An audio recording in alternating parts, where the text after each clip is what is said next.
Now let's go back to the main topic. Let's discuss the Surangama Sutra.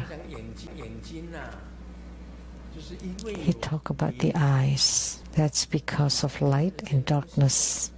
That's why you can see things. That's eyes. And the shape is like the grape seeds. Other sutras don't talk about the eyes looking like grape seeds, but it's written that your eyes are like grapes. Are your eyes like grapes? We should say that the eyes of the Westerners are like grapes. What colors are those called? Like the color of my little granddaughter is different from ours. Ours are black eye. My little granddaughter is different. There's some blue in it, like a grape. And because the eye see, you remember there was a Dharma propagator called Qinghai Wu Sangsi. She talked about the inner light. It came from this. What is about observing your inner light? That's to see your own wondrous, luminous, true mind. You don't see the externals. You should look inward and not outward. If you look outwardly, you see the dust and the forms and colors. If you look inside, you look at the wondrous, luminous, true mind inside. That's the inner light.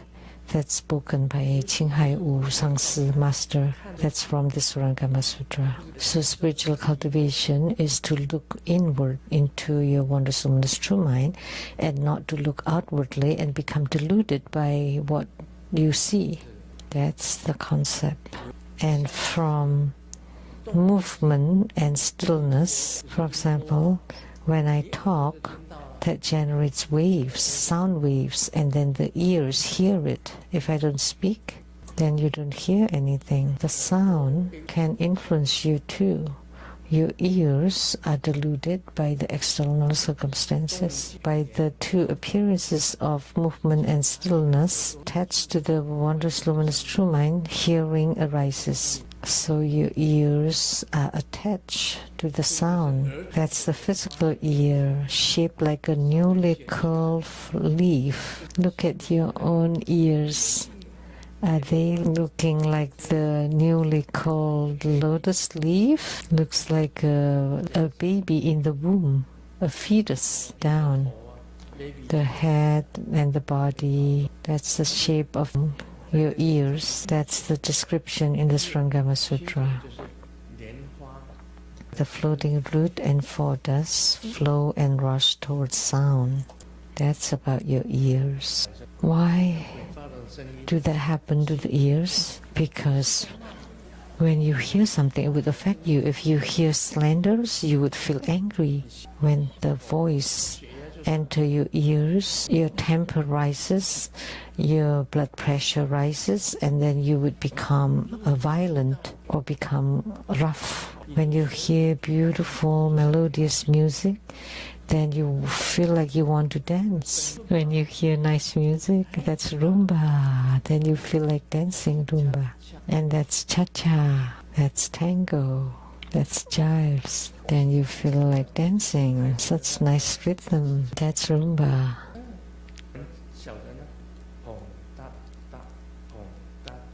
That's waltz. When you hear those musics, you want to dance. Then you have become enticed by it, allured. But why don't you listen to the sound of your wondrous, luminous, true mind? That's what the Qinghai Wu Master talk about. Listen to your inner sound. The eyes are deluded. You only see the beautiful appearances and you become lusty. Some people are really bad. They like to peep into other people's bathing. Why are you doing that? Because you're bewildered by your eyes. Why do you like to see miniskirts? Because you like to see legs, ladies' legs, and they would wear really short skirt. Why? Some people secretly take photos under your skirt. That's because your eyes have deluded you. have obsessed you, or when you hear some music or sound that's not right, that's not quite right. Sometimes when you live in an apartment in America, they have no soundproof at all, so you can hear what they're doing next door. When you hear that, oops, what are they doing? Immediately, you think about all sorts of things in your brain. Instead, why don't you listen to your inner sound? That's what's taught by Master Ching Hai Wu. Look at the inner light, listen to the inner sound that arises from the ears. I will not follow the words. The words were badly written. I really don't like to read them.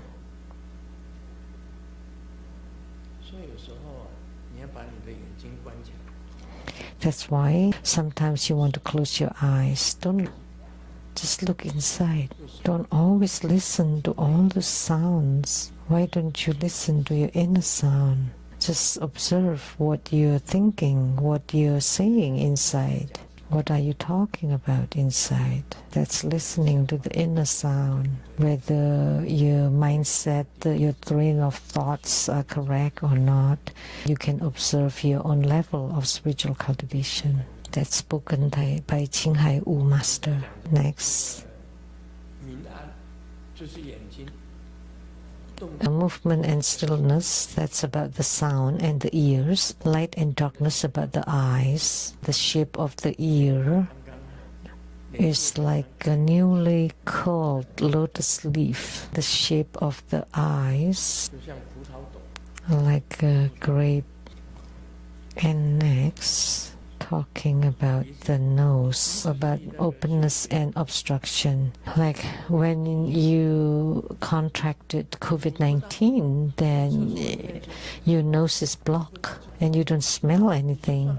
Even when you go to the bathroom and after you poop, you don't smell anything.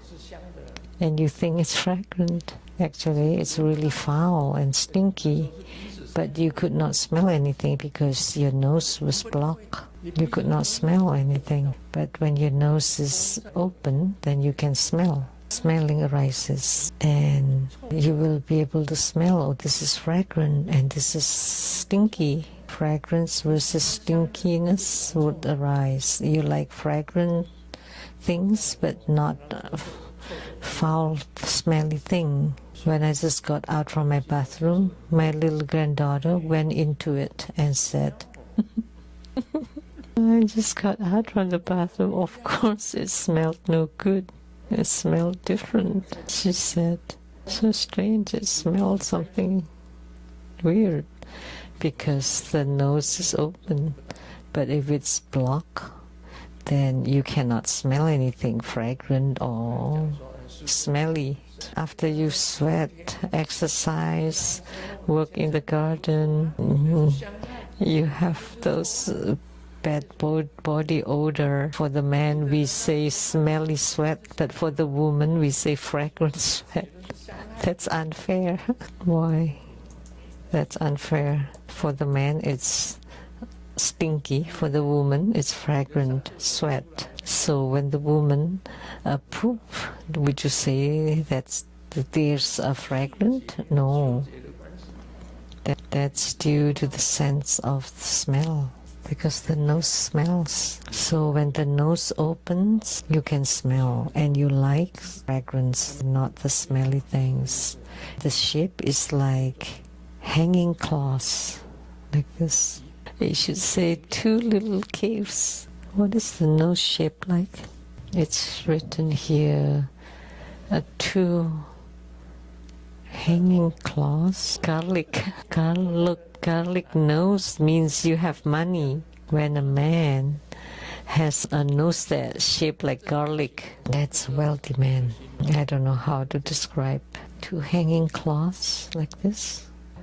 Why does your nose like fragrant things and not smelly things? In my spiritual consultation, people took off their shoes. Oh my gosh. Some people just have such stinky feet.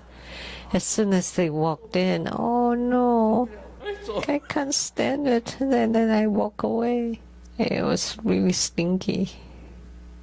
It smelled so bad. For spiritual consultation, you're so close to me, and then you open your mouth and I fainted.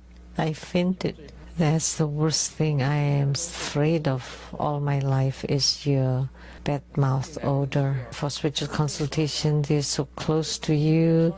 They haven't brushed their teeth for days maybe, and then they ate garlic, and so bad breath.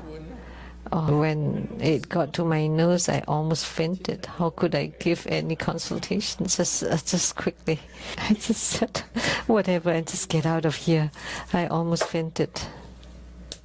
Had it been a young, beautiful lady who used floss and dental pick and clean their teeth to be free from all food debris, with white teeth and breathe nice fragrant breath, then would speak a little bit longer. But elderly with blackened teeth, lost a few teeth, they exuded a bad breath.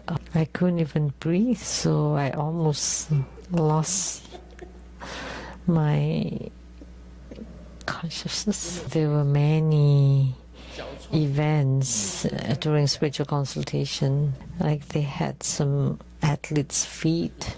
Some people did not bathe for days maybe. They got in and the whole room was smelly. That's the faculty of the nose, because it opens so you can smell those. When it's blocked, then you cannot smell it. The floating root and four dust flow and rush toward fragrance. By the two appearances of openness and obstruction, attached to or glued to the wondrous luminous true mind, smelling arises. So say this is the wondrous luminous true mind. And the eyes, ears, nose are glued to the wondrous luminous true mind or attached to the wondrous luminous true mind. Just like the sky, that the clouds are attached to the sky, or the sky is being attached by the wind, by the rain, by the hails, by the lightning. All those things are glued to it. You think that there are things in the sky, but actually the sky has nothing. What else should I talk about? How do you cultivate spiritually with your nose? For us is the breathing practice. In our spiritual cultivation, we use our nose to cultivate. When you do a breathing practice, you need to inhale and hold the breath and exhale. What colors, how long, those are all the breathing methods. It needs to be long, needs to be equal, coming in and going out. The colors, then the length of the breathing, where the breath would go. That's how the Tantrika do the breathing practice. They use the nose.